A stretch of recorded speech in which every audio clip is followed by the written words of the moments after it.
Of all the pieces Julie Moore crafts in her North Carolina studio, the most popular is definitely the party jar. But in this case, the guest of honor is inside the jar. I had one woman that was holding it, and oh, it's so pretty, it's beautiful, what do you put in here? And I said, well, actually, you put cremains in there, it's for ashes. She dropped it and ran. Moore is hoping for a different reaction next month at Oakwood Cemetery, which is hosting its first ever urn contest. We do get some strange looks when we say we're hosting a national urn competition. Cremations have tripled in the U.S. since 1985, now accounting for about 44% of all dispositions. That's expected to hit 55% in 10 years, as families become more transient and less tied to a particular place. At least 1 in 5 Americans have an urn in their house. And if you're going to put someone on your mantle, you want them to look nice. Which increasingly means it doesn't look like an urn.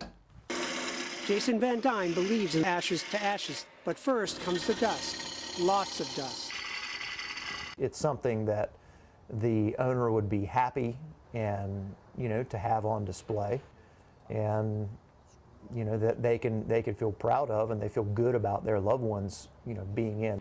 Moore makes her pieces out of found objects and sometimes the clothing of the deceased. What I wish for them is to have something that is uplifting and comforting and beautiful, because that's what that person's life was to them.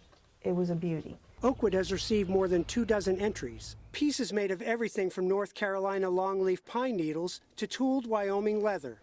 Moore is entering her party jar and another piece. First prize is $300, but the artists say providing a beautiful vessel for some family's loved one is the real reward. Alan Breed, Associated Press, Raleigh, North Carolina.